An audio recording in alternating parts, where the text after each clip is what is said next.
जहाँ की बच्चियां अमर्यादित रहती हैं, जहाँ की बेटियां, बहुएं, माताएं अमर्यादित, जिनका पहनना ओढ़ना गलत होता है। शहरों में चले जाओ, फटे कपड़ा पहन रही हैं, घोंटू पहते फाड़ रहा क्यों है। जहाँ से मौका मिल जाए वहीं से फाड़ लेती हूँ कपड़ों को। अब इनसे पूछोगे जो फाड़ का ही रहा क्या है, फैशन है बाबा, फैशन है। तो जहाँ की नारियां अमर्यादित रहती हैं, जिनका पहनना ओढ़ना अमर्यादित है, जिनका बोली भाषा भी अमर्यादित है, जिनका देखना भी अमर्यादित है, वहां कलयुग का निवास रहेगा। हैं? भाई जब सीता जी के लिए लक्ष्मण रेखा बनाई लक्ष्मण जी ने, तो उन्होंने ये कहा था इसके अंदर रहना, रावण नहीं, रावण के बाप दादा आ जाएं, कोई बाल वांका नहीं कर सकता है।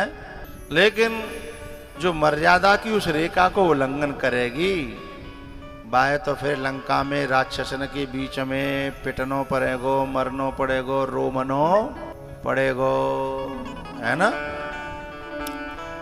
तो सीता जी ने लक्ष्मण जी के मना करने पर भी उस मर्यादा का उल्लंघन किया है। सीता जी ने उस समय उल्लंघन किया तो 10 महीना राक्षसों के बीच में रोए रोए के जैसे तैसे बच के आई।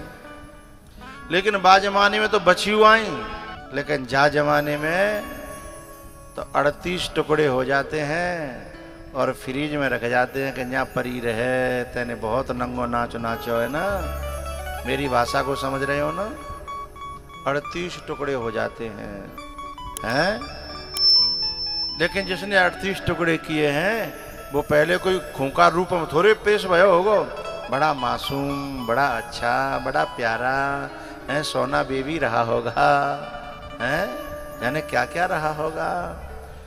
लेकिन जैसे वो अपने रूप में आया होगा तब बाकी समझ में आई होगी, तब चीखी भी होगी, चिल्लाई भी होगी, रोई भी होगी, पुकारा भी होगा, हैं?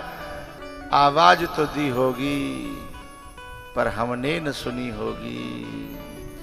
क्योंकि जब माँ बाप आवाज देते हैं तब वो भी तो नहीं सुनती है ना कि बेटा ऐसा मत कर। भाई आवाज देता है तब वो भी तो नहीं सुनती ना कि बहना ऐसा मत कर। गुरु आवाज देता है, ग्रंथ आवाज देता है कि नहीं बेटा ऐसा बोलो बोलो मत कर। उसने किसी की सुनी तो फिर अब उसकी कौन सुनेगा, है ना।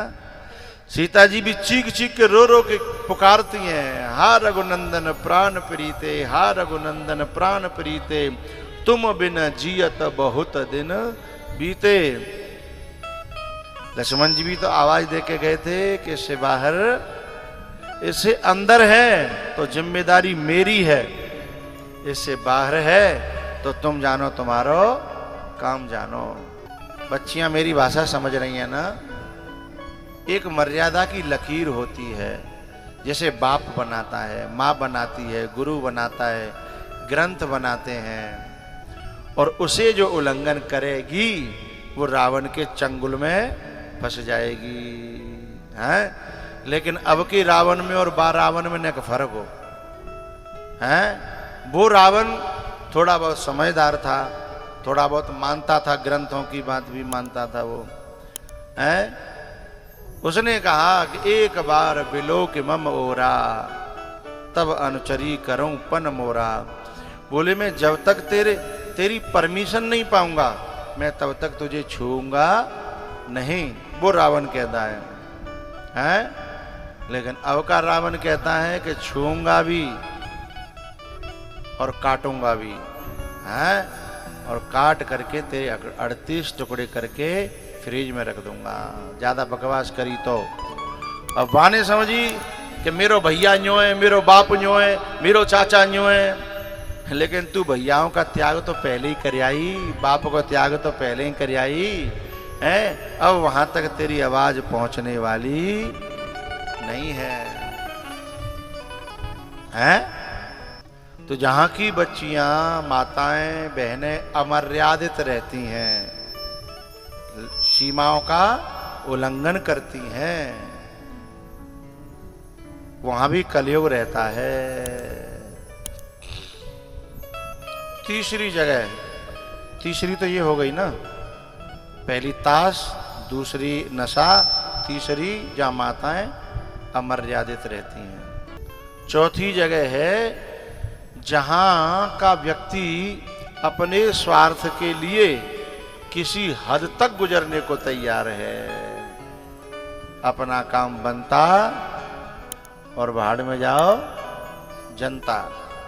ऐसी प्रवृत्ति जहां जिस गांव के लोगों में आ जाएगी, जिस गांव के लोगों में ऐसी प्रवृत्ति आ जाएगी, उस गांव में तो कलयुग नंगा नाच करेगा।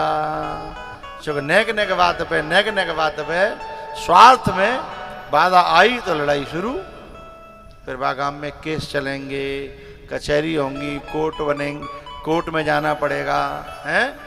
तो कलयुग जो है पैसा भी बर्बाद होगा, समय भी बर्बाद होगा, और आप सही में होगा, हैं?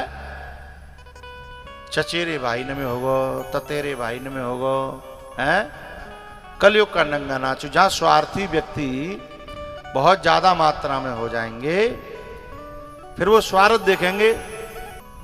यदि उनके 1000 रुपए के लिए दूसरे का 10,000 का नुकसान हो रहा है तो स्वार्थी देखेगा नहीं। बोले भैया मैं अपने 1000 का नुकसान कैसे कर लूंगा? बोले भैया मेरे 10,000 करो, रह जा, मुझे क्या लेना देना है?